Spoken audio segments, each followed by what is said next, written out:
Bonjour à tous. Donc, tout d'abord, est-ce que vous m'entendez? Est-ce que le son est bon? J'attends d'avoir quelques retours.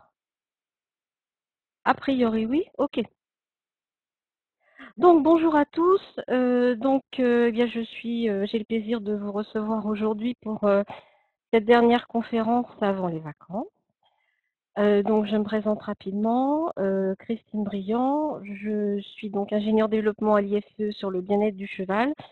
Je suis vétérinaire et j'ai un doctorat d'université en biologie. Donc, je travaille actuellement dans une équipe sur le comportement animal à l'INRA de Tournevilliers. Et donc, aujourd'hui, on va parler des indicateurs de bien-être du cheval au travail. Donc, cette conférence va faire suite aux deux précédentes qui avaient abordé les indicateurs de bien-être du cheval au repos. Donc, je vais débrancher la caméra et puis on va pouvoir commencer. Donc, à savoir que la conférence va durer à peu près 15 à 20 minutes. Et ensuite, donc, vous pourrez poser vos questions sur le chat. À savoir également que à la fin du chat, on va vous proposer un questionnaire et donc on serait très heureux que vous le remplissiez. Et ceci afin de toujours améliorer notre prestation. Voilà, donc je débranche la caméra pour que le trafic soit plus fluide et on y va. Alors, donc, tout d'abord, avant d'aborder les indicateurs, j'aurais voulu les replacer au sein du bien-être. Donc pour ceux qui n'ont pas assisté aux précédentes conférences sur le bien-être, donc la définition du bien-être, donc j'en ai choisi une, c'est un état de complète santé mentale et physique de l'animal qui découle de la satisfaction de ses besoins physiologiques et comportementaux et de ses capacités à s'adapter à son milieu. Alors les mots importants dans cette définition: cheval, animal sensible physiquement, mais également mentalement, ce qui veut dire que les émotions sont très importantes et notamment pour la perception du bien-être. On va en reparler. Ensuite, satisfaction des besoins physiologiques et comportementaux essentiels. Donc ces besoins, en fait, ils dépendent de quatre grands principes, pardon. L'alimentation, l'hébergement, la santé et les comportements. Et les capacités à s'adapter au milieu, c'est bien sûr fondamental, puisqu'un animal ou une espèce qui ne s'adaptera pas au milieu va disparaître. Alors, bien évidemment, tout cela avec une limitation des stress. On va voir pourquoi dans la diapo suivante. Donc, on va fournir au cheval un environnement qui devrait permettre de lui fournir un bien-être optimal. Ça, en fait, c'est la bientraitance et non pas le bien-être. Le bien-être, c'est la façon dont le cheval va percevoir cet environnement qu'on lui fournit à travers ses émotions.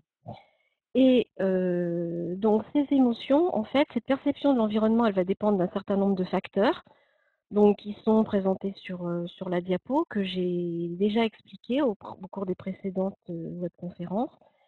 Mais ce sur quoi je veux revenir, c'est le stress qui va moduler de façon négative cette perception de l'environnement par le cheval. Et donc le bien-être va être perçu à travers les émotions du cheval. Et le cheval va répondre à cette perception de l'environnement avec donc des réponses comportementales, des réponses physiologiques, des réponses au niveau de sa santé. Et c'est ce qu'on appelle les indicateurs animal centrés, donc relatifs à l'animal. À côté de ça, on avait les indicateurs environnementaux, donc qui étaient dépendants de l'environnement. Alors maintenant, donc là, on retrouve le tableau qui présente les grands principes du bien-être et les 12 critères. Et donc, on va voir que pour le cheval, enfin pour les équidés au travail, donc en fait, ce sont les équidés au travail, mais moi, je vais surtout vous parler d'indicateurs relatifs au cheval, puisque c'est essentiellement ça qu'on va retrouver dans la vidéo. Donc, pour les équidés au travail, on va se trouver essentiellement dans deux principes, la santé et les comportements. Et les critères qui vont être mesurés à l'aide d'indicateurs, donc ce sera essentiellement pour la santé l'absence de blessures, de maladies et de douleurs causées par l'utilisation. Et au niveau des comportements, la possibilité d'exprimer les comportements de l'espèce, une bonne relation avec l'homme et des états émotionnels positifs. Donc si vous souhaitez avoir plus d'informations sur ce tableau, en fait, vous les retrouverez dans la webconférence dont j'ai donné les références en bas de la diapo. Alors on aborde maintenant plus précisément les indicateurs animal centrés pour le cheval au travail. Donc en fait, il va s'agir d'indicateurs qu'on a déjà vus pour le cheval au repos, donc notamment les blessures ou les maladies qui vont pouvoir être accentuées par le travail, mais il va s'agir essentiellement par ailleurs d'indicateurs comportementaux, par exemple sur la locomotion ou les états émotionnels. Et ça, c'est important parce que ce sont des indicateurs qui sont observables sans avoir besoin d'outils particuliers, donc par le cavalier lui-même, et donc ils permettent une utilisation de terrain. Alors normalement, on l'a vu pour le cheval au repos, on choisit un certain nombre d'indicateurs et on les intègre dans un protocole d'évaluation. En fait, là, pour le cheval au travail, ce n'est pas le cas. On ne dispose pas actuellement d'un protocole pour le cheval au travail qui va intégrer ces différents indicateurs. Mais moi, je vais vous en présenter un certain nombre qui existent quand même, à savoir que les chercheurs actuellement travaillent à la mise en place d'un protocole d'évaluation pour le cheval au travail. Alors, à côté de ça, il existe d'autres types d'indicateurs. Des indicateurs physiologiques comme le rythme cardiaque, des indicateurs physiques comme des capteurs, donc qui sont utilisés déjà depuis un certain temps dans les domaines expérimental ou médical, et qui sont utilisables et qui vont l'être de plus en plus pour les cavaliers par l'intermédiaire de matériel connecté, dont je vous dirai quelques mots également. Alors donc, je vais vous présenter un certain nombre d'indicateurs et je vais les illustrer à l'aide d'exemples qui sont donc pris dans la littérature scientifique, à savoir bien sûr que les exemples que je vais vous donner ne seront pas exhaustifs, hein. C'est juste pour illustrer les différents indicateurs. Mais à savoir donc que ces exemples seront présentés en italique et donc ils ont tous été testés scientifiquement. Alors la diapo ne veut pas passer. Voilà pourquoi.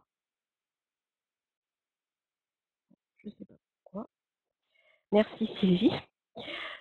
Donc alors, pour le cheval au travail, on va avoir deux types d'indicateurs. En fait, on va plutôt avoir des indicateurs qui vont être des indicateurs de mal-être. Et le bien-être, ce sera une absence de ces indicateurs. Ça, ce sont essentiellement ces indicateurs dont on va disposer. Mais en fait, il faut être prudent parce que un cheval qui est très calme et qui a l'air soumis et relativement bien dans sa tête, ça peut quand même être un cheval qui est en état de dépression, voire de résignation acquise. Pardon. Donc attention quand même à cette absence d'indicateur.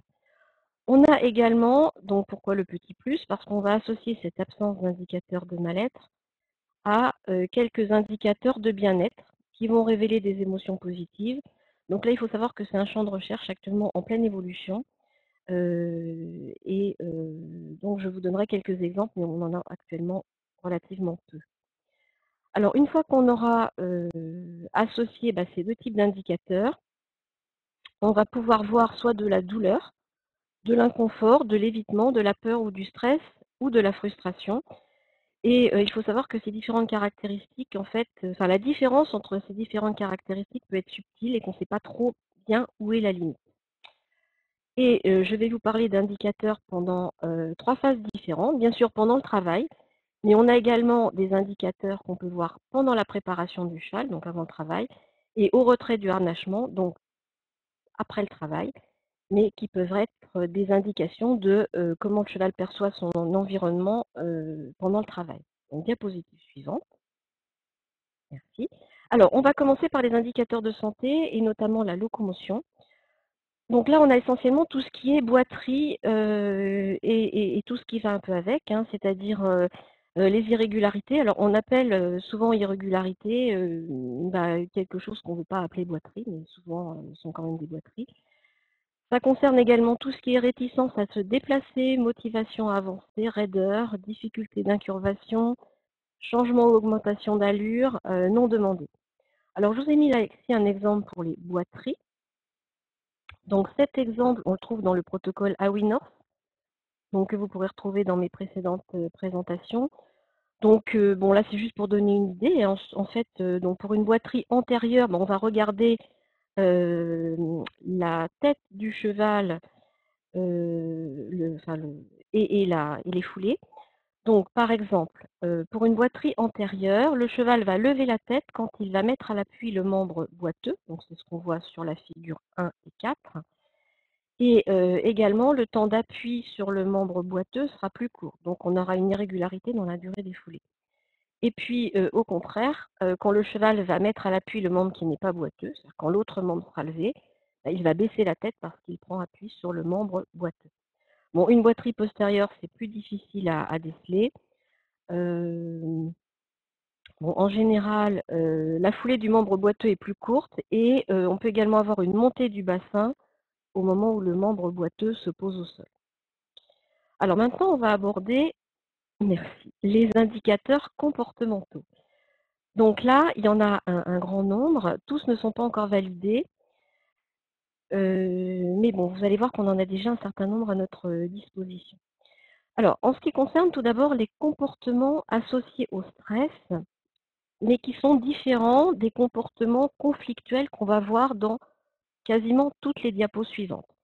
Donc là, ça va être en fait tout ce qui est agitation, augmentation de la locomotion, hyperréactivité, augmentation des postures d'alerte. Donc, c'est le cheval qui va être contracté dans sa musculature, avec l'encolure relevée, les oreilles dressées, l'œil grand ouvert, parfois on va voir le blanc de l'œil, les naseaux dilatés, le cheval qui va suer de façon relativement importante. On va pouvoir voir également une augmentation des défécations et des vocalisations qui sont des signaux d'alerte, comme les hennissements, les ronflements et les souffles. Alors là, je vous ai donné un exemple où c'est décrit avec deux méthodes de débourrage qui ont été comparées. Donc une méthode plutôt traditionnelle où en fait était utilisé d'abord un débourrage à la selle. Ensuite, on met la selle et le filet, on travaille le cheval en longe, le cheval est monté mais toujours tenu en longe, et ensuite le cheval est monté. Et la deuxième méthode qui utilise plus le travail à pied en main, la désensibilisation et les pressions, l'habituation à la selle ou au filet, et enfin le cheval est monté. Et donc les auteurs ont vu qu'avec la deuxième méthode, il y avait moins de comportements de stress, de peur et d'inconfort. Bon, là, je vous rappelle, ce n'est qu'un exemple pour illustrer les différents types d'indicateurs. Alors ensuite, bon, je vais aller un petit peu dans l'ordre crescendo, dans, je dirais, la gravité des comportements et la facilité que le cavalier va avoir à les observer. Parce que bien sûr, un cheval qui est dangereux, on essaiera plus de corriger cela qu'un cheval qui va faire quelques petites défenses qui ne sont pas gênantes en fait quand on va le monter. Donc ensuite, on a le cheval agressif. Donc ça, en fait, il y a différents niveaux dans l'agressivité. Et en fait, c'est beaucoup plus fréquent qu'on ne le croit. Alors, si on poule tous les types d'agressivité, il y a une enquête intéressante qui a été faite au Royaume-Uni sur 1850 répondants, où en fait, on a vu que 15% des chevaux étaient très agressifs envers l'homme, donc ça c'est que vraiment il y a un danger dans la relation avec l'homme. Mais en fait, en plus de ces chevaux très agressifs, il y avait des défenses qui étaient vues au niveau du pansage et au moment de seller le cheval. Donc par exemple, au moment du pansage, 40% font des grimaces ou remuent, 13% essaient de taper ou mordre, donc ça c'est moins grave. Et on voit que c'est à peu près pareil quand on selle le cheval. Donc c'est quand même loin d'être anodin. L'équipe du CNRS de Rennes a montré que dans un certain nombre de cas, l'agressivité envers l'homme était associée à des douleurs dorsales. Une autre étude a comparé le débourrage de chevaux hébergés individuellement ou hébergés en groupe à l'écurie, et ils ont vu que le deuxième groupe était moins agressif envers l'entraîneur au moment du débourrage. Un quatrième exemple, ça c'est une expérience toute récente qui a été faite par Léa Lansat dans notre équipe de recherche. Elle a comparé deux méthodes de pansage. Une méthode assez plutôt standard où les chevaux sont pansés en fait sans prendre de précautions particulières. On manie de façon assez rude, je dirais, les différentes brosses. et une méthode où elle a essayé d'optimiser le ponçage, c'est-à-dire en tenant compte de la réactivité du cheval et en faisant un peu de massage sur certaines zones. Et donc, en fait, là, je vais vous montrer donc la partie défense au cours du ponçage non optimisé. Alors, si Sylvie peut démarrer la vidéo, parce que pour le coup, moi, j'ai plus accès. Voilà. Non, voilà. Donc là, on va voir en fait un cheval qui est poncé de façon standard, sans précaution particulière. Donc, on voit des mouvements de tête vers la cavalière. Donc ça, c'est des tentatives des menaces de morsure, hein, sans qu'il y ait vraiment morsure, voilà. Et on voit également des mouvements des postérieurs qui sont, voilà, et avec cette défense assez importante à la fin de la vidéo. Donc on peut revenir à la diapo, voilà. Donc là, en fait, certains cavaliers ne font pas vraiment attention à ces défenses-là, mais ça peut finalement finir par être dangereux. Donc diapo suivante. Alors maintenant, on va arriver aux défenses importantes. Donc qui peuvent être dus à un certain nombre de différentes causes, hein. Donc il peut y avoir de la douleur, de la peur, des comportements involontairement appris, donc on verra ça quand on reparlera des apprentissages, des incompréhensions des demandes du cavalier, et là je vous ai sorti un certain nombre d'exemples relatifs à la gestion des chevaux. Donc dans cette étude, la première étude, en fait les auteurs ont comparé sortie en liberté 2 heures par semaine versus 2 heures par jour, et donc dans le deuxième cas, il y a moins de défense, au moment du travail du cheval. Et on a également des chevaux plus motivés et qui apprennent plus vite. Également pour le débourrage, des chevaux qui sont hébergés en groupe en pâture font moins de défense que des chevaux hébergés individuellement. Diapo suivante. Donc là maintenant on va voir des comportements conflictuels qui sont peut-être moins violents, mais qui néanmoins sont quand même bien des indicateurs de mal-être du cheval. Donc tout ce qui est position et mouvement de tête et d'encolure, et là on a des études qui ont été faites, comme je le disais au début de la conférence, à 3 moments différents. Donc avant le travail, par exemple, donc des chevaux qui étaient travaillés en longe avec le chanfrein en arrière de la verticale, donc position haute comme sur la photo ou position basse, donnent des coups de tête au moment de l'attachement des rênes. Et ça montre une anticipation du cheval, du travail qu'il va faire, et donc un inconfort du cheval pendant le travail. Donc pendant le travail, différents exemples. Des chevaux travaillés la montée pour le coup avec le chanfrein en arrière de la verticale, position haute, font plus de mouvements de tête. Les chevaux qui sont montés avec une tension trop forte dans les rênes montrent un basculement de la tête, donc au moment du travail. Et les chevaux qui ont des dents de loup font de l'encensement. Après le travail, donc au moment du retrait du harnachement, les chevaux montés avec une encolure renversée, donc comme sur la photo, montrent au retrait des rênes des encolures lancées, basculées, étirées. Donc ça, c'est interprété comme de la frustration. Diapo suivante. Alors, il y a également tout ce qui est expression faciale. Donc là, c'est un domaine de recherche en pleine expansion actuellement. Donc les expressions faciales, en fait, c'est donné par la contraction des muscles qui sont sous la peau. Donc nous, par exemple, quand on rit, on va avoir contraction des muscles au niveau des joues, au niveau des yeux. Donc pour le cheval, ce qu'on connaît assez bien actuellement, c'est la position des oreilles en arrière. Et donc là, donc, il y a 2 études, hein, que je vous ai citées, avec les chevaux qui sont montés, là encore, avec le chanfrein en arrière de la verticale, comme sur la photo, ont plus souvent les oreilles en arrière, et de même les chevaux qui ont des dents de loup. Alors les foilements de queue aussi, ça peut être interprété comme un inconfort du cheval, parce qu'on en voit beaucoup sur les reprises de dressage, également plus sur les chevaux montés en hyperflexion ou travaillés avec le chanfrein en arrière de la verticale. Et là, des publications récentes disent que ce serait peut-être pas de l'inconfort, mais plutôt associé à un effort important du cheval ou de la concentration. Par contre, c'est vu sur les chevaux avec des dents de loup, et là, c'est clairement de l'inconfort. Alors, on a également les chevaux qui montrent de la gêne respiratoire lorsqu'ils sont travaillés en hyperflexion, et ça, c'est associé à une compression du larynx. Donc on va passer maintenant aux comportements oraux avec les effets du mort. Donc là, je vous ai également choisi trois résultats de publication avec donc les chevaux qui ont des dents de loup et donc qui présentent plus de problèmes de grincement de dents et d'appui sur le mort. Les chevaux travaillant en hyperflexion montée, les chevaux qui ont des dents de loup et ou qui ont une forte tension sur les rênes montrent plus souvent la bouche ouverte. Et les chevaux qui sont également travaillés le chanfrein en arrière de la verticale montrent souvent la bouche ouverte avec la sortie de la langue. Et là, pour illustrer, je vous ai mis des photos que j'ai prises sur un concours de dressage international où on voit clairement des chevaux qui ont la bouche ouverte, avec notamment un qui est nettement en position tête en arrière de la verticale. Et sur la photo droite, un cheval qui, lui, est bouche fermée, calme et relaxé, et en action. Diapo suivante. Donc, on a également les effets de la muserolle. Donc là, c'est pareil, un certain nombre de publications qui ont été publiées très récemment.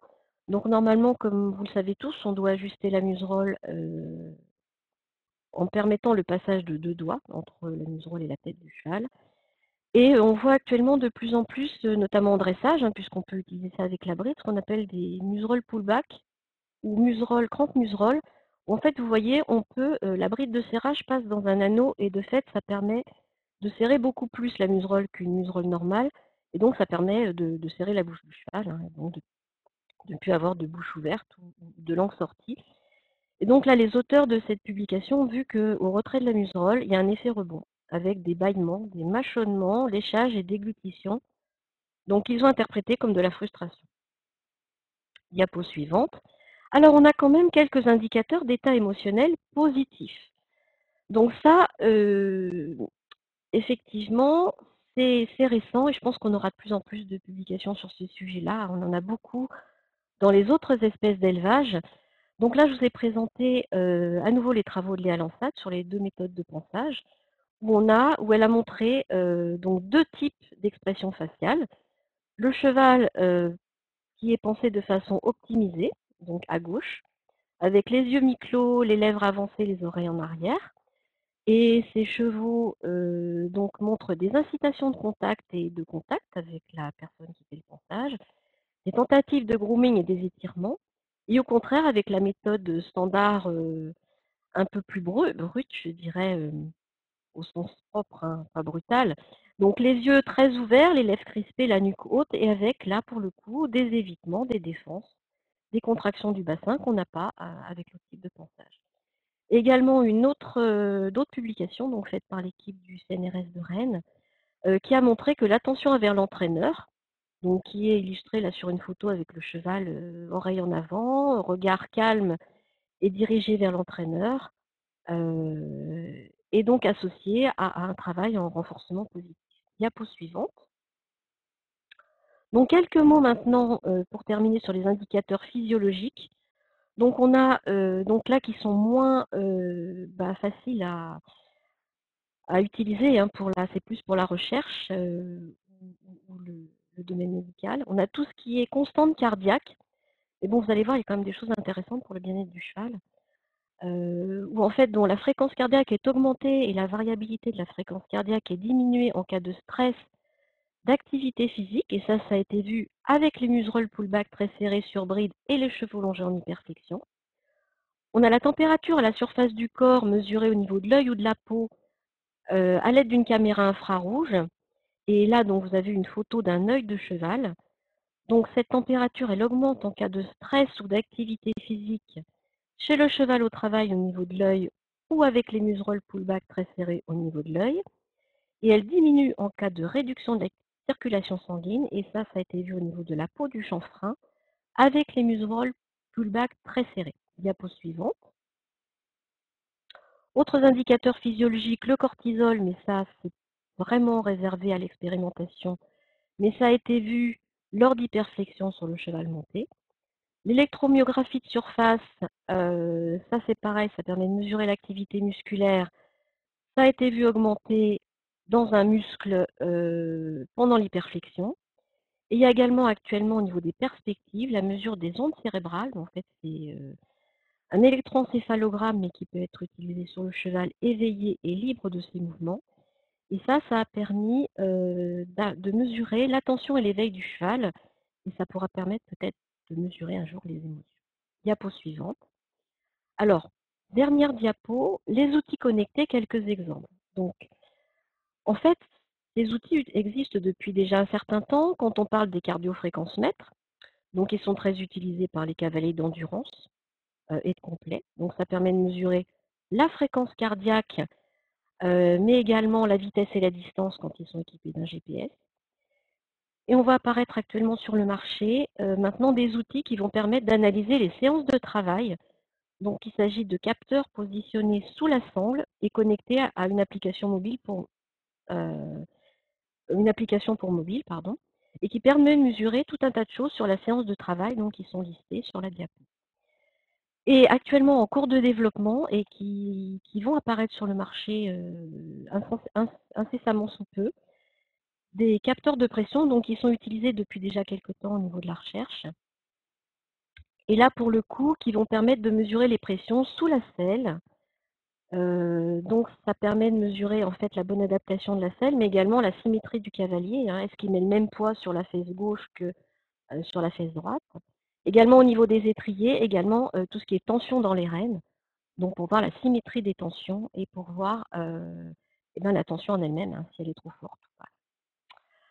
Dernière diapo, la conclusion. Voilà. Que faut-il retenir? Eh bien, pour le bien-être, c'est toujours la même chose. Observer son cheval et rester objectif dans ses observations. C'est-à-dire ne pas être, je dirais, dans le déni en quelque sorte, hein, de ne pas voir des choses qui sont évidentes et être attentive à tout changement relativement à son cheval. Donc, un indicateur de mal-être peut avoir plusieurs causes, mais une seule cause peut être révélée par plusieurs indicateurs. Et le mot de la fin, ce serait: le cheval nous parle avec ses postures et ses comportements, et donc écoutons-le avec nos yeux. Voilà, donc j'en ai terminé avec ma présentation. Donc, si vous le voulez, voilà, je vais remettre ma vidéo. Donc, j'attends vos questions. Bah, j'espère qu'elles vont être nombreuses. Donc, en attendant vos questions, qui vont pas tarder à arriver, juste quelques petites précisions sur la biblio et les informations complémentaires que vous pouvez trouver. Donc, Wikipédia, notre blog comportement bien-être que l'on essaie de mettre régulièrement à jour avec des, des flashs, je dirais, sur les publications scientifiques. Donc, vous avez l'adresse ici. 3 ouvrages donc en relation avec nos sujets. Donc, celui qui vient de paraître, le dernier, sur le bien-être du cheval. Ensuite, 2 ouvrages, un ouvrage sur l'éthologie et un ouvrage sur les apprentissages. Et puis, donc, dernière diapo. Voilà. Donc, je voulais vous parler des prochaines webconférences. Donc, juste si Sylvie veut bien passer la dernière diapo. Et puis, voilà. Juste pour vous dire donc les prochaines webconférences à partir de la rentrée sur nos sujets. Donc, j'aborderai les émotions chez les chevaux et donc on verra plus précisément donc comment les reconnaître et comment en tenir compte dans la gestion des chevaux et au niveau des apprentissages. Voilà, donc maintenant, je vais recouper la webcam, parce qu'effectivement, ça gêne quand même le trafic. Et donc, je vais essayer de répondre au mieux à vos questions. Alors, première question. En quoi le stress diminue-t-il la variabilité de la fréquence cardiaque? Alors là, on entre dans un sujet assez compliqué hein, sur la fréquence cardiaque. En fait, donc la fréquence cardiaque, on est d'accord, c'est un nombre de battements par minute. Donc un cheval au repos, ça aux alentours de 30 battements par minute. Et donc on est tous d'accord que quand on a, enfin nous on le sait même, hein, quand on est stressé, le cœur va battre plus vite. Et donc on va avoir une augmentation de la fréquence cardiaque. Alors la variabilité de la fréquence cardiaque, c'est différent. En fait, la variabilité de la fréquence cardiaque, c'est le temps qu'on va avoir entre 2 battements. Donc là, on n'est plus dans le nombre de battements, hein, on est dans le temps entre 2 battements cardiaques. Alors, je ne sais pas là pourquoi survient la vidéo. Donc, entre 2 battements cardiaques, on a un certain temps et sur un cheval qui, soit n'est pas actif, soit n'est pas stressé, ce temps est variable. Voilà, c'est-à-dire qu'entre 2 battements, on pourra avoir quelques dixièmes de seconde, puis un petit peu plus ou un petit peu moins, entre 2 autres battements et ça, c'est normal. Lorsqu'on a un cheval en état de stress, cette variabilité, au contraire, va diminuer. Voilà et ça, c'est, donc c'est assez compliqué, hein, ces histoires, de rythme cardiaque, mais en fait, cette variabilité diminue en cas de stress. Voilà. Alors, question numéro 2. Cheval qui doit participer à une course au trot lors d'une journée de chaleur 24-27, combien de temps doit-on lui couper l'eau avant cette course et pour quelle raison il ne doit pas boire? Alors en fait là, bon, on n'est pas tout à fait dans les indicateurs de bien-être, mais je pense que c'est quand même, important de parler de ça.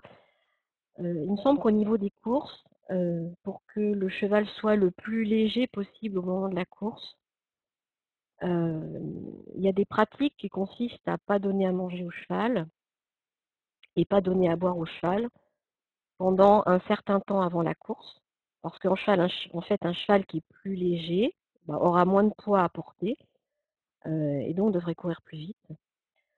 Donc vous pourrez retrouver dans mes précédentes conférences, donc sur l'alimentation, en fait, que, bah, c'est pas satisfaisant pour le cheval. De ne pas lui donner à manger, parfois c'est, bah, 12 heures avant, voire 24 heures avant, on lui donne rien, notamment pour les chevaux de course. C'est pas bien du tout au niveau du métabolisme, donc vous retrouverez que pour l'alimentation, bon, en fait, on peut lui donner du foin, même juste avant la course, hein, dans les quelques heures qui précèdent. Et pour l'eau, bah, c'est pas recommandé du tout de ne pas donner à boire aux chevaux s'il a soif, avant une épreuve, hein, quelle qu'elle soit, que ce soit une course ou que ce soit une épreuve de sport. Donc pour que le cheval ne soit pas complètement assoiffé avant l'épreuve, bah, c'est bien de lui donner de l'eau à volonté, je dirais très peu de temps avant l'épreuve. Bon, si, il a fait un transport et qu'il a eu chaud et qu'il a transpiré, bah, à la descente du camion, il faut absolument lui donner à boire. Bon, je peux pas vous dire avant l'épreuve, il ne faut pas donner à boire 5 minutes, 10 minutes, un quart d'heure, une demi-heure avant l'épreuve, hein, ça ne veut rien dire. Si le cheval a suffisamment bu pendant les heures précédant l'épreuve, que ce soit une course ou une épreuve de sport, il ne sera pas assoiffé 5 minutes avant la course et statistiquement, il y a peu de chances qu'il boive un quart d'heure avant la course. Mais d'une façon générale, il ne faut pas couper l'eau à un cheval dans les heures qui précèdent une course. Certes, il sera plus léger, mais il y a un certain nombre d'expériences qui ont montré qu'un état de déshydratation de quelques pourcents, hein, qui n'est pas pathologique, de 2 à 3 va entraîner une baisse des performances. Alors, question numéro 3. Qui réalise les travaux concernant la tension des rênes? Ben, je dirais plusieurs équipes au niveau international. Donc tout d'abord, ben, sans vouloir être chauvin, des chercheurs de l'IFCE, donc qui travaillent, pour ne pas la nommer, Sophie Biot, qui travaille à l'ENE de Saumur et donc qui réalise des travaux sur ce sujet-là. Et puis il y a également d'autres chercheurs d'équipe internationale. Donc pour ne pas la citer, Janne Christensen, chercheur au Danemark, qui a déjà publié un certain nombre de résultats scientifiques sur ce sujet-là et qui a notamment mis au point un dispositif de mesure de tension des rênes qui est, je crois, commercialisé ou qui a été commercialisé au Danemark. Et bah, j'ai regardé un petit peu sur internet et j'ai vu qu'il y a un dispositif qui allait être commercialisé très prochainement à destination des cavaliers. Alors bon, je ne peux pas savoir si c'est celui-là ou pas, hein, j'ai pas bien compris, mais c'est vraiment là, on en est vraiment au stade intermédiaire, recherche terrain, hein, on en est dans les derniers stades de développement. Et je sais qu'il y a déjà en France quelques entraîneurs qui ont une collaboration avec l'équipe danoise, et qui les, notamment en dressage, et qui les utilisent avec leurs cavaliers. Donc en fait, Le dispositif en question, c'est des capteurs qui sont mis au niveau de l'attache des rênes, hein, entre le mors et la rêne. Et il y a des petites lumières petite barre lumineuse qui est positionnée sur la tête du cheval. Et en fait, en fonction de la tension, selon qu'elle est bonne, un peu forte ou très forte, en fait, on a une lumière de couleurs différentes qui s'allume et le coach, lui, est relié par son ordinateur et en fait, il a toutes les mesures de tension des rênes au fil du travail. Donc il peut corriger en fait et guider le cavalier tout au long de son travail. Où peut-on trouver les détails sur l'optimisation du ponçage? Alors, oui, j'avais prévu de vous en parler et puis en fait, j'ai oublié de vous le dire. Donc Sylvie va vous donner le lien. En fait, cette conférence a été présentée in extenso à la journée de la recherche équine et vous pouvez donc trouver la vidéo donc sur Equivode. On va vous donner le lien et vous aurez la conférence donc qui dure à peu près un quart d'heure et qui est présentée donc par le chercheur Léa Lansade. Voilà, on n'a plus de questions. Ah si, on a encore des questions. Alors, question numéro 5. Bonjour, est-ce que le bruit provoqué par la contraction des abdos sur les chevaux hongres et mâles dans certaines phases de travail peut être considéré comme indicateur et si oui, dans quel sens? J'ai absolument rien vu dans la bibliographie à ce sujet-là. Donc, ce qui veut dire, alors je peux pas répondre à la question, j'ai pas vu dans la biblio. Et je pense pas que ce soit très fréquent. Donc, alors il y a effectivement le bruit qu'on peut entendre au niveau du fourreau du cheval, mais je pense que c'est pas ça. Donc ça qui est complètement indépendant, qu'on entend effectivement chez certains mâles et certains hongres. Mais non, la contraction des abdos, j'ai rien vu au niveau de la bibliographie à ce sujet-là. Donc est-ce que vous avez d'autres questions? A priori non. Donc si vous voulez maintenant, donc vous pourrez télécharger donc le PowerPoint que je vous ai présenté, voilà, en suivant la diapositive qui vous est présentée. Et donc vous retrouverez donc également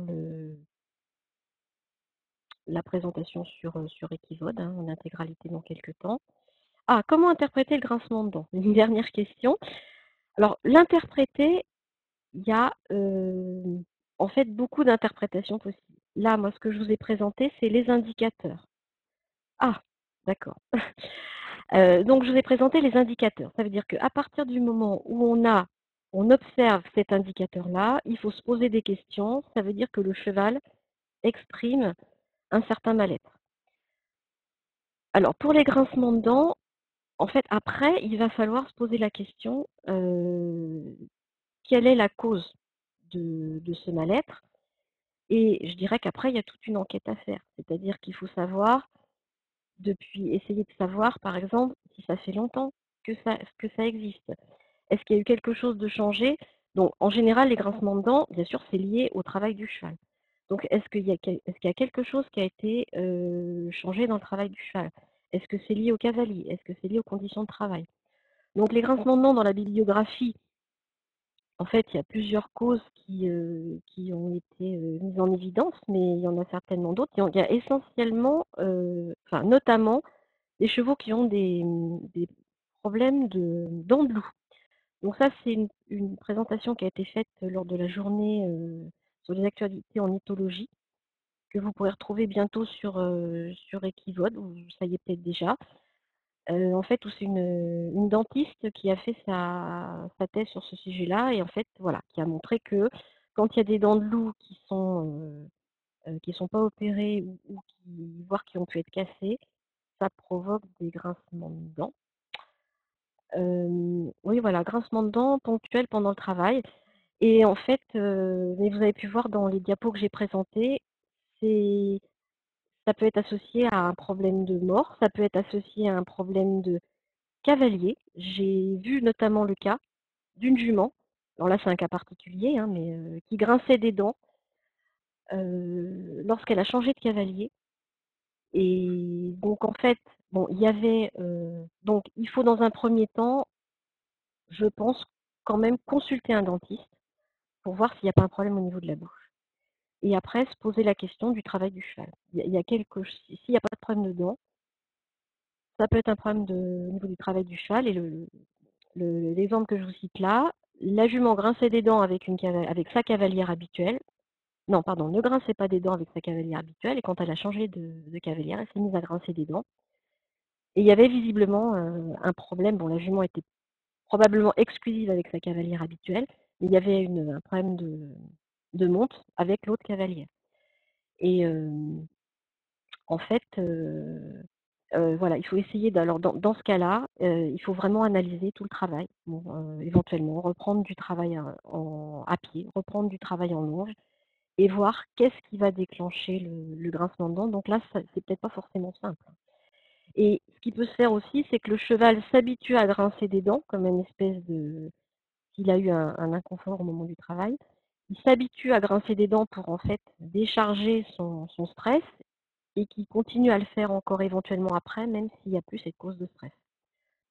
Donc voilà, il faut vraiment voir le cheval, analyser, essayer de voir qu'est-ce qui le déclenche et après essayer de changer des choses et voir à quel moment ça se déclenche et à partir de là, on pourra peut-être savoir l'origine. Alors le nom de la personne qui travaille à l'IFCE, donc voilà, c'est Sophie Bio. Elle est donc dans l'équipe de chercheurs de l'IFCE et elle travaille à l'École nationale d'équitation à Saumur. Et donc elle travaille sur tout ce qui est, notamment tout ce qui est locomotion du cheval et indicateurs de tension divers et variés. Alors, question numéro, je ne sais pas combien, suivante. Lors des phases de travail à pied, en longe ou liberté, dans des exercices de ramener ou de mener, on voit souvent des juments, le plus souvent, qui plaquent les oreilles en arrière. Peut-on considérer ça comme des signes de mal-être? Oui, bah, je vous l'ai dit tout à l'heure, hein, dans ma présentation, un cheval qui a les oreilles en arrière, c'est un signe de mal-être. Donc, il faut toujours penser à d'abord, en fait, aller décrescendo, hein, savoir s'il n'y a pas de douleur. Donc, il semblerait, mais bon, ça, c'est pas du tout publié hein, dans ce que j'ai pu entendre, et même dans ce que j'ai pu observer, que parfois, les juments, quand elles sont en chaleur, et qu'elles sont au stade terminal, vers l'ovulation, elles peuvent avoir mal aux ovaires et effectivement supporter différemment la pression des jambes. Voire elles ont mal au ventre. Et bon, un cheval qui travaille et qui a mal au ventre, bah, bon, nous quand on a mal au ventre, on n'a pas envie de travailler. Bon, c'est peut-être pour ça que vous parlez des juments. Bon, un cheval qui met les oreilles en arrière, voilà, il faut toujours penser éventuellement à une douleur, mais vous avez vu dans ma présentation que bah, différentes études qui ont comparé des chevaux dans différentes positions. Donc on l'a vu, le cheval qui est travaillé en position, bon, donc là on est dans le dressage, hein, chanfrein en avant ou en arrière de la verticale, bah, les chevaux ont plus souvent les oreilles en arrière quand ils sont travaillés en arrière de la verticale. Et puis bah, on a vu que c'était pareil dans certains cas avec l'hyperflexion, donc ça signe bien un inconfort du cheval. Donc là, c'est pareil. Il faut essayer de comprendre. C'est comme pour les grincements de dents. Là, on ne peut pas trouver la réponse bah, aujourd'hui, hein, lors de la webconférence. Il faut essayer de comprendre qu'est-ce qui déclenche ça. Donc, en passant par le travail à pied, moi, je pense que c'est vraiment important parce que il n'y a déjà pas le poids du cavalier sur le dos du cheval. Et puis bon, bien sûr, éliminer toute cause potentielle de douleur, hein, mais après, aller progressivement, essayer de savoir qu'est-ce qui va déclencher ça, et après tenter d'y remédier. Donc question suivante, ma jument met sa langue sur le côté quand elle a son mort, sauf quand elle est très concentrée et bien placée. Elle le fait parfois aussi sans mort. Elle le fait depuis très longtemps. Comment l'interpréter? Ouais. Bah là c'est pareil, c'est difficile. Surtout si elle le fait avant que vous ne l'ayez acheté. Parce qu'il y a tout un tas de techniques qui sont utilisées, notamment avec des chevaux qui pour lesquels, bon ça c'est un petit peu barbare, on a attaché la langue pour pas qu'ils la sortent, ou alors ils ont été montés avec des morts très durs ou avec des mains très dures et pour le coup, bah, le fait de sortir la langue, c'est un peu c'est pour essayer d'éviter l'inconfort. Donc à partir de là, si elle le faisait avant que vous l'achetiez, voilà, ça ce que je vous disais tout à l'heure, ça peut être devenu, heu, un peu une espèce de de stéréotypie, hein, c'est possible. Donc vous pouvez quand même essayer, donc elle le met quand elle a le mort, sauf quand elle est très concentrée et bien placée. Alors il est possible que quand elle est très concentrée et bien placée, en fait, bah, le mort soit aussi lui bien placé et que pour le coup, bah, vous ayez la tension dans les rênes qui soit idéale et que, elle est relativement bien, je dirais. Si elle est moins concentrée et moins bien placée, bah, c'est peut-être tout simplement qu'elle est moins confortable et qu'elle le manifeste. Alors si elle le fait sans mort, là, c'est vrai que je dirais que c'est encore plus gênant, mais vous dites qu'elle le fait parfois. Donc ça peut très bien, être devenu en quelque sorte une stéréotypie. Mais le problème, c'est que vous dites qu'elle le faisait avant, donc si c'est pas dû à votre pratique à vous, voilà. Mais enfin, ce qui est quand même rassurant, c'est qu'elle le fait pas toujours. Donc vous pouvez essayer de reproduire, bah, ces moments où elle le fait pas et pareil, voir avec du travail à pied ou du travail aux longues rênes où on n'a pas le poids du cavalier sur le dos, de voir si ça se fait si elle le fait de la même façon. Parce que vous pourrez peut-être mieux ajuster votre tension dans les rênes. Alors question numéro 10. Quand on retire le filet, le cheval se frotte la tête sur son cavalier, c'est un indicateur. Là, j'ai rien vu de tel dans la biblio et je pense pas. Je pense juste qu'en fait, il se gratte, hein, parce que le filet, bah, voilà, quand il a transpiré sous le filet, donc ça l'a gratté sous le filet et parfois, bah, il se gratte aussi sur le mur quand on enlève le filet, donc là, je pense pas. Et il se gratte sur vous, bon, c'est pas trop une marque de respect vis-à-vis de vous. Voilà, ou plutôt c'est que vous avez, une certaine complicité avec votre cheval. Bon, attention, hein, qu'il ne le fasse pas trop brutalement, mais là, franchement, non, je pense pas que ce soit un indicateur de mal-être. Voilà, vous n'avez plus de questions? Donc, je pense qu'on en arrive, au bout des questions. Bon, bah, donc maintenant, on va vous proposer de remplir le questionnaire de satisfaction.